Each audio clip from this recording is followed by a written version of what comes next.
Hi everyone, it's Julie with That's So Jules. We are here with a brand new pattern by Needle and Anchor. This is the Marmoris handbag.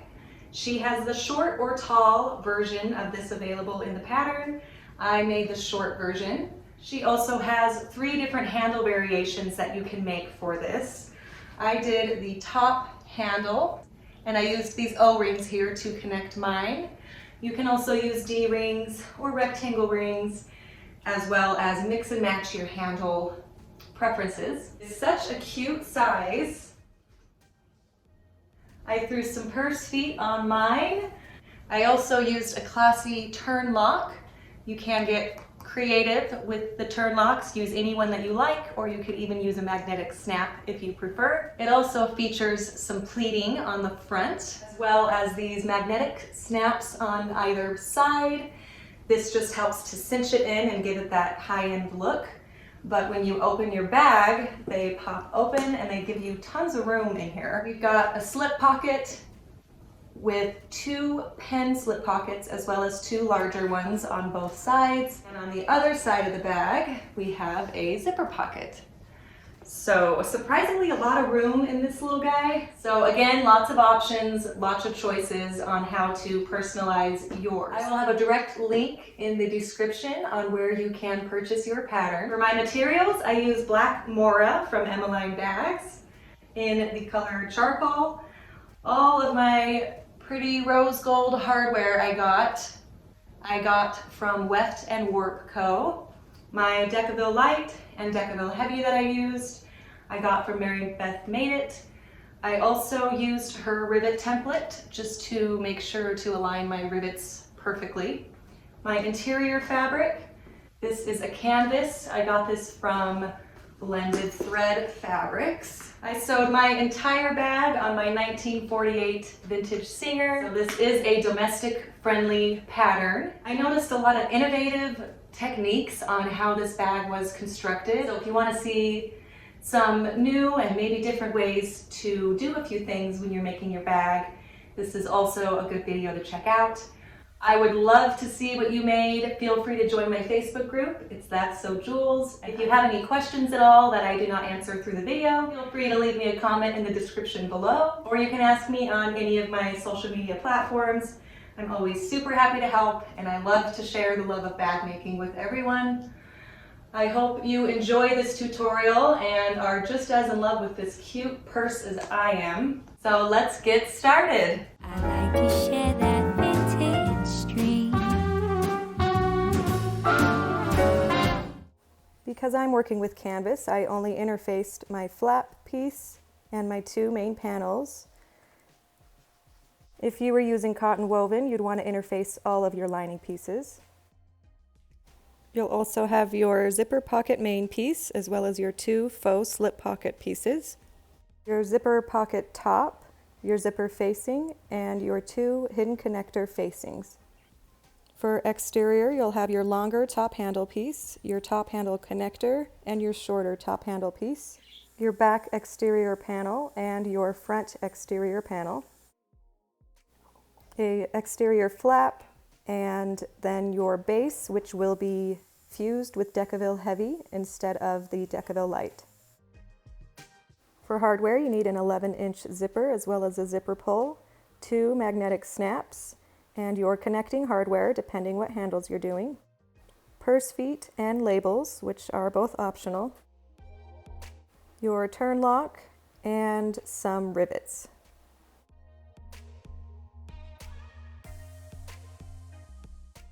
I'm going to start by transferring my pleat markings to my front exterior panel. I am transferring mine to the right side, but if you want your pleats going the other direction, you'll want to transfer yours on the wrong side.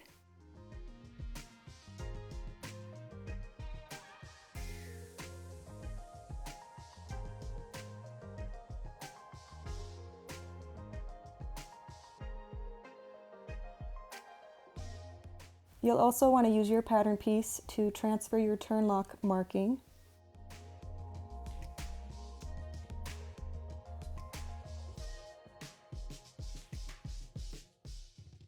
Now we're going to fold our pleats. So we're going to take the inner corner marking and fold it over to match with the outer corner marking. And if you made your mark on the wrong side, your pleat will be going the other direction. Just clip that in place, and we're going to baste stitch both of our pleats at 1/8 inch.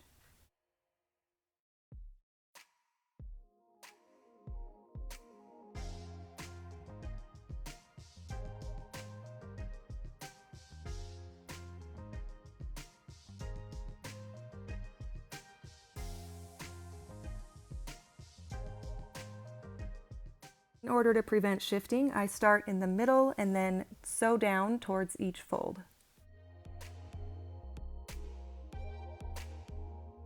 This is what you should be left with. Now we're going to transfer our magnetic snap markings and get those installed on both the front and the back panels.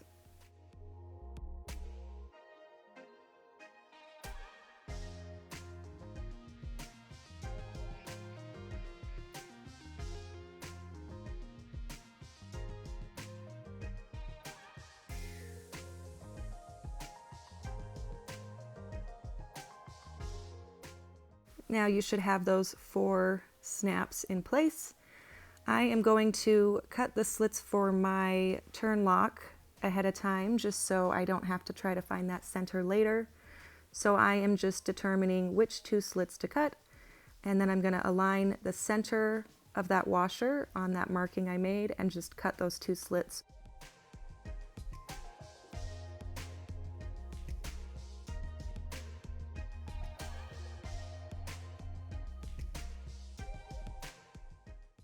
Now our panels are prepped and ready to go.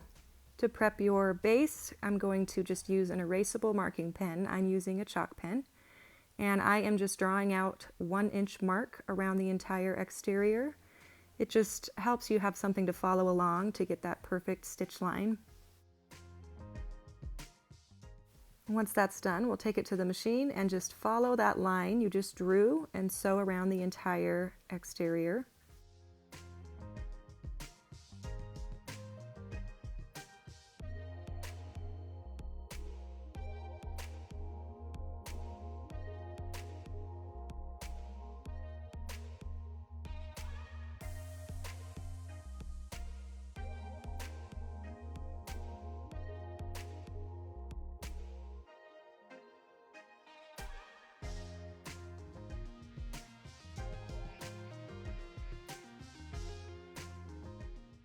Transfer your markings for your purse feet if you're choosing to add some, and get those installed. I'm now going to work on my top handle. You should have your shorter cut and your longer cut. We're going to align both of the short edges and sew those down at 3/8 inch. These should be right sides together.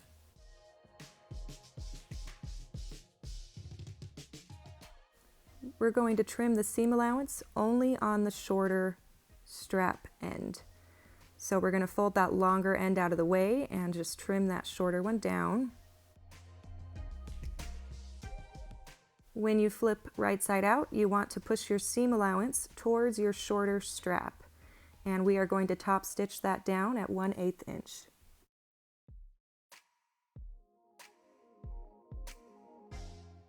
And repeat these steps on the other side.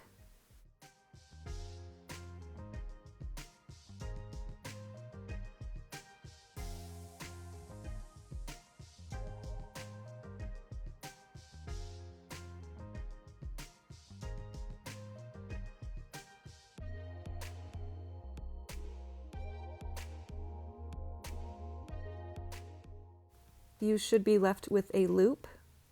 We're going to pull our thread tails long and sew around each edge at 1/8 inch. By pulling those tails long at the beginning and end, it will leave you with these threads and we don't have to backstitch. You'll just take a hand needle and we're going to thread the 2 threads that are on the right side and just put those towards the back side. And then just turn it around and you can tie those threads off You can backstitch on this handle if you prefer, but this method just gives it a little bit of a cleaner look.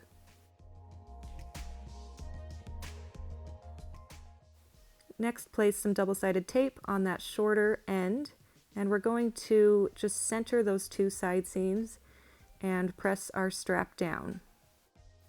Now we're going to sew this together. We're going to stitch at 1/4 inch on the long edge and on each short edge at 3/8 inch.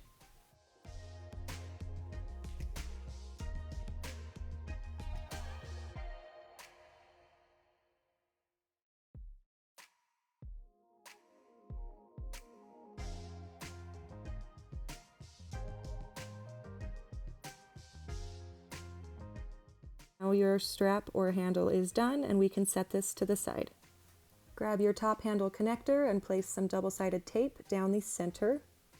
Then just fold the long edges towards the middle.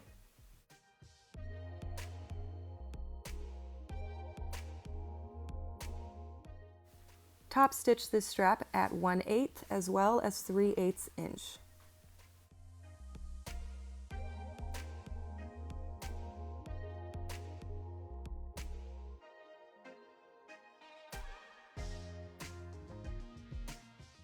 Now we can prep our flap. You'll notice that one edge is more round and one is a bit more squared off. Be sure to pay attention to that when making your markings. Depending which option you're doing will determine exactly where your markings are going. Grab your hidden connector facings and draw lines 3/4 inch from each of the edges to create your box in the centers. Use a couple small pieces of double-sided tape to stick those down. Be sure to pay attention to which direction you need your facings to go. And now we're just going to sew those little rectangles that we just drew.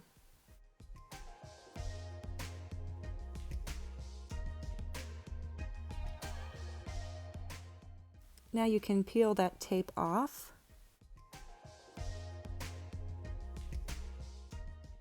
I'm going to go over to my table and cut 2 little triangles on either end and a straight little line connecting the two.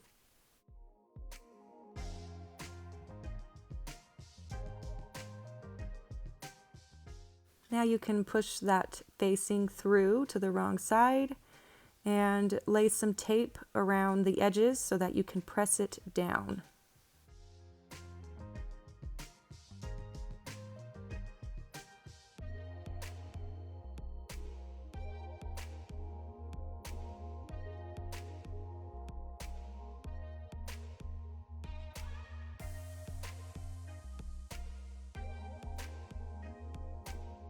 I'm going to go sew around these rectangles as close as I can to the edge.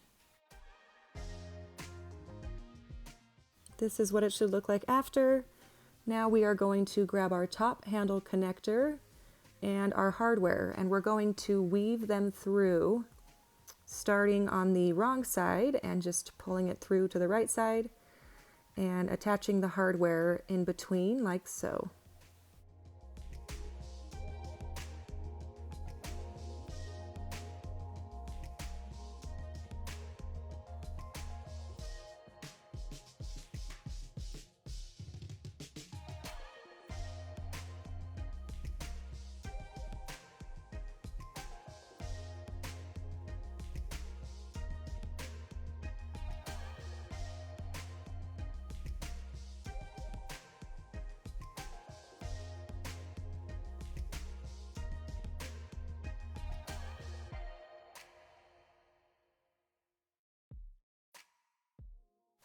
Trim any hangover and make it align with that Decaville light. And just apply some double-sided tape to stick those little edges down. We're going to add a rivet on either end of both of those strap connectors. I'm using my rivet guide and a stiletto for my markings, but you can also just eyeball it. If you haven't already, you're going to want to make sure to mark where your turn lock needs to go.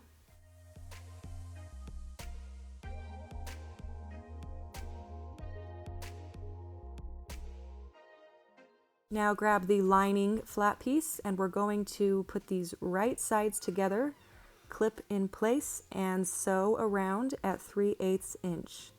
We want to be sure to leave about a 4 or 5 inch opening on one of the longer sides so that we can turn it through.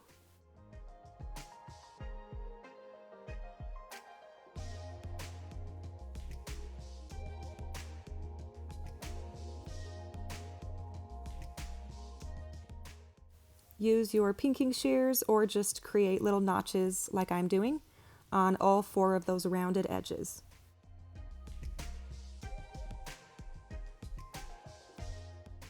And we're going to turn this right side out.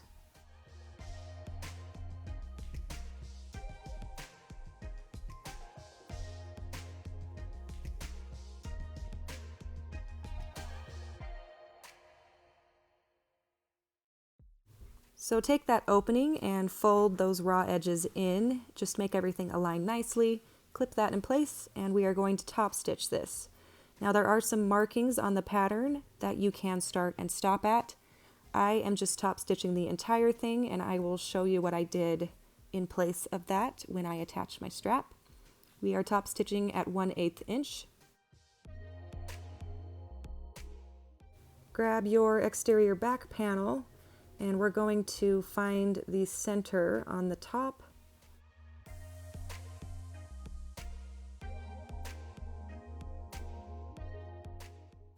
Before we go any further, you're going to want to draw a line at 3/8 inch on the top of your front and back panel.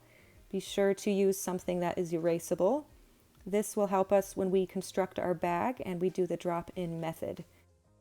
Your front piece does have a pleat in the way, so just skip over that and draw your line on both ends.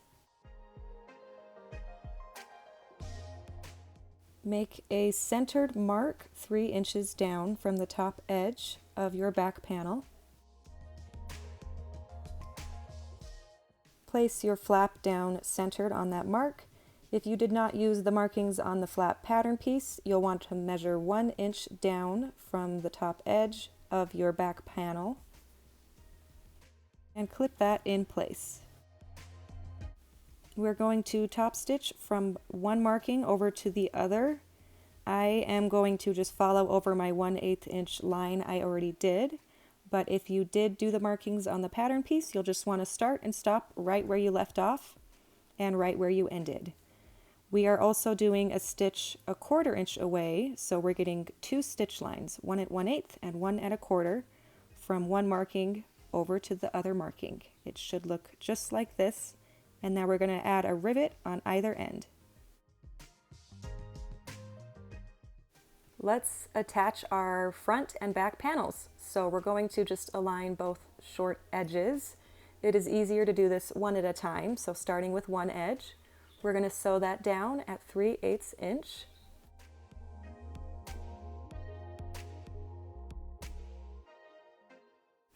We're going to trim the seam allowance only on our back panel side. So trim that down to about 1/8 inch. And we're going to fold that entire seam allowance towards the back and top stitch that down at 1/8 inch.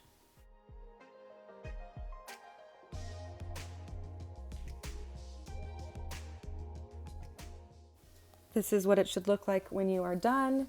And again, that seam allowance is towards the back side and top stitched down. We're going to repeat the same process on the other side. Again, making sure the seam allowance ends up facing towards your back panel.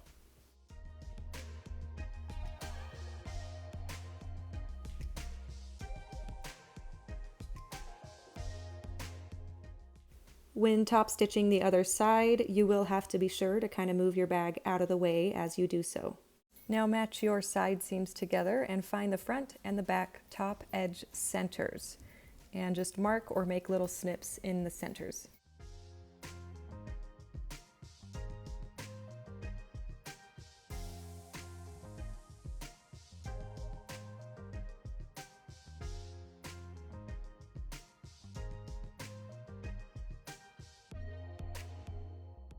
You also want to mark your bottom centers.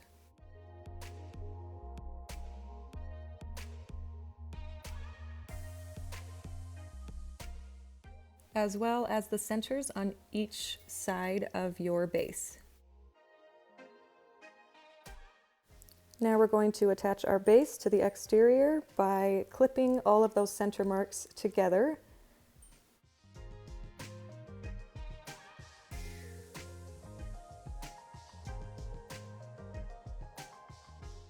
And we're going to sew around this at 3/8 inch. I decided to staple just my rounded edges to help keep that in place as I sew.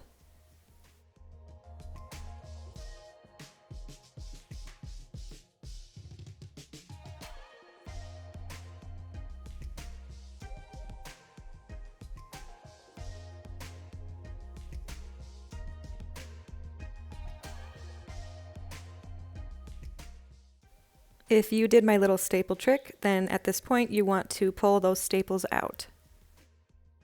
Let's work on our zipper pocket. So we're going to start by grabbing our zipper pocket facing, and we're going to measure on the wrong side 3/4 inches on both long edges and 1 inch in on both short edges, forming a long rectangle. Mark the center on your main panel, and we're going to measure 1.5 inches down and place our zipper pocket facing centered, right sides together.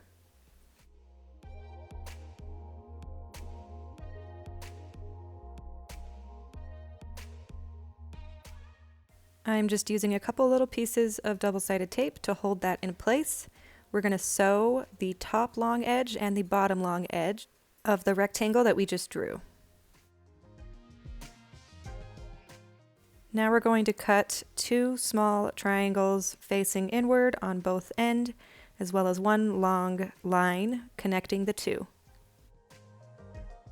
Push the facing out to the wrong side of your panel, and we're going to take it over to our iron and press that down. It should look like this once it is complete. After attaching your zipper pull to your zipper, place the zipper right side down and put your zipper pocket top piece right side down, and we are sewing that in place just at 1/8 inch. Every time you come across the zipper pull, be sure to put your needle down and move that zipper out of the way. This is what we should be left with. We're going to take our zipper pocket main piece and do the same thing, aligning it to the other side of the wrong side of the zipper. And we are going to baste that again at 1/8 inch.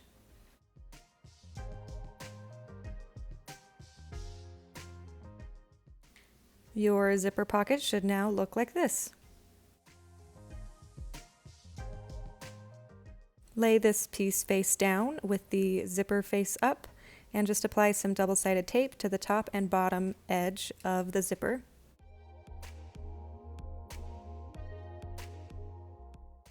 Start by peeling the top tape off and placing your zipper pocket window on the tape. Align the zipper nice and straight. And then peel the bottom tape off and just lay the zipper window right over that and just press everything nice and firm. Now we're going to top stitch around this rectangle at 1/8 inch.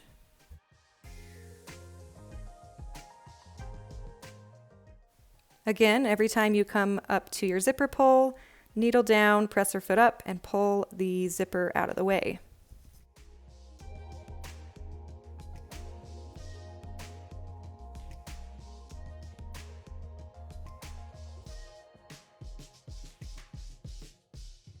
Now we're going to fold the pocket upwards, and we're going to sew up the edge around the top and down the other edge at 1/4 inch.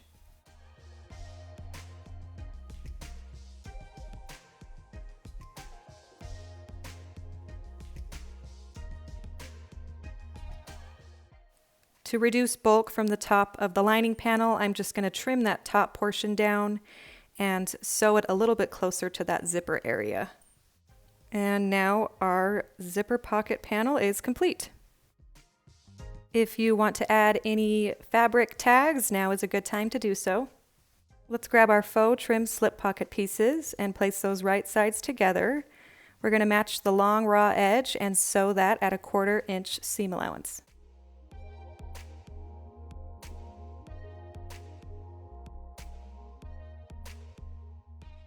Do the same thing to the other edge, and this will create a tube.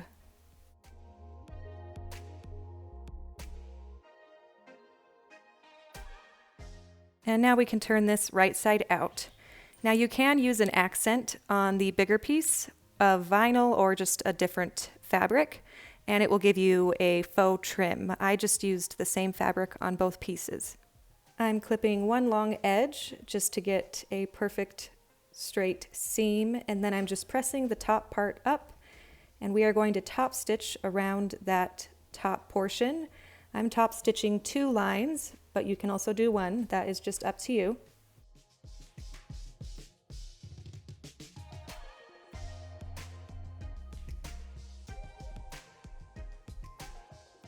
You'll want to determine how you want your slip pocket to be split up. I followed the pattern. I did a center line and then 2 lines, 2 inches from either side of that center line. Your slip pocket should be placed 1 inch above the boxed corner edge, as shown in the pattern. And when you sew these slip pocket separations, you'll just go up one side, put your needle down, flip the piece the other direction, and sew down that other side.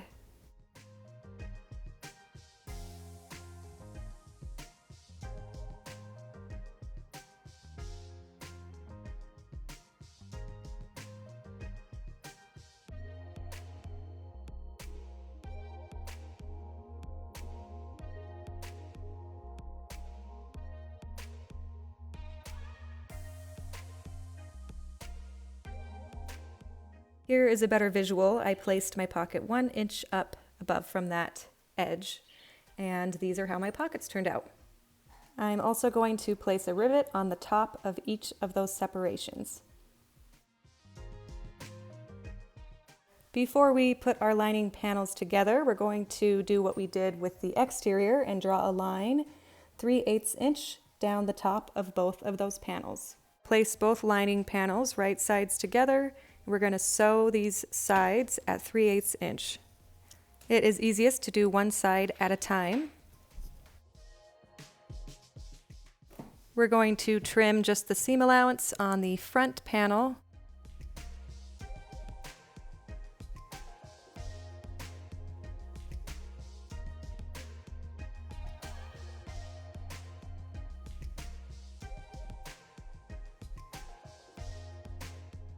Repeat this same process on the other side.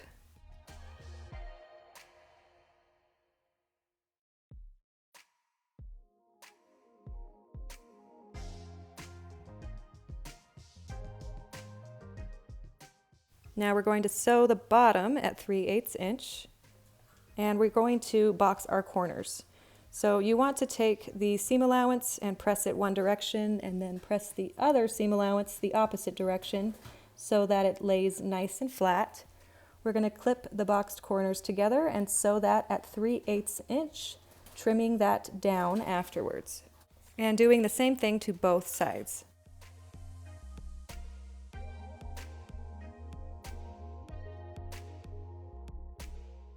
Install your turn lock hardware to your panel as well as your flap. We're ready to construct the bag. So we're going to leave about a 5-inch gap where our pleat is. Place tape everywhere but that 5-inch gap around the top edge of your exterior and your interior.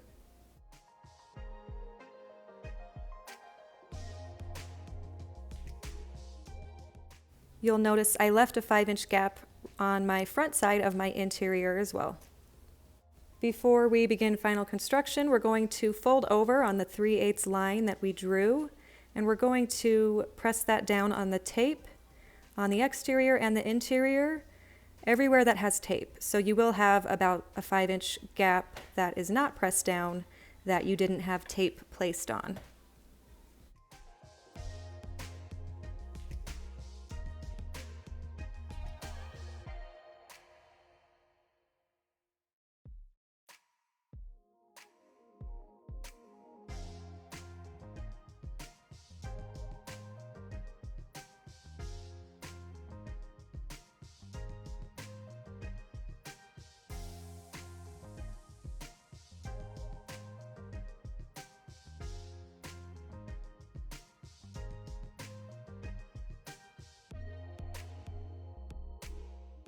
Now we're going to place our lining on the inside of our exterior. These are right sides together, front sides together, so both the front should have that 5-inch gap. We're going to clip the center together and just clip that 5-inch area. We're going to sew that at 3/8 inch.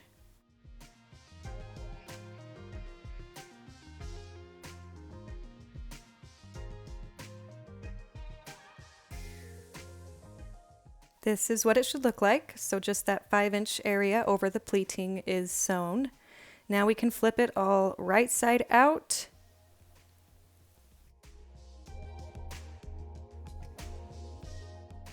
Be sure to press all your edges and corners out as best you can.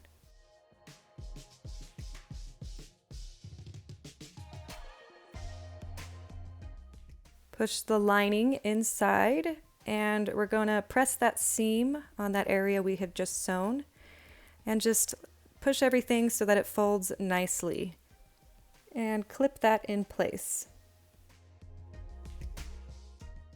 Now we can flip that lining how it should be sitting in the bag, so wrong side out, right side in, and we're going to take all those folded edges that we taped down and just put them together beautifully, making sure they are both at the top and even, and just go around the entire bag and clip that in place. Now we are ready to do our final top stitch. So we are going to sew around this entire top at 1/8 inch.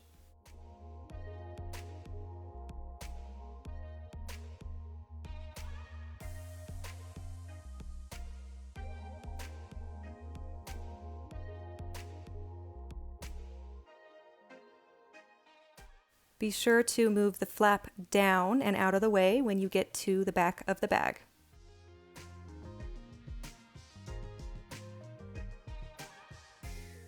Now just grab your handle and we're going to attach that. I am using a gate ring so it does open. I'm just going to slide mine right onto the ring. If you are using a D-ring or an O-ring that does not open, you will just want to fold your strap over and rivet or sew that down.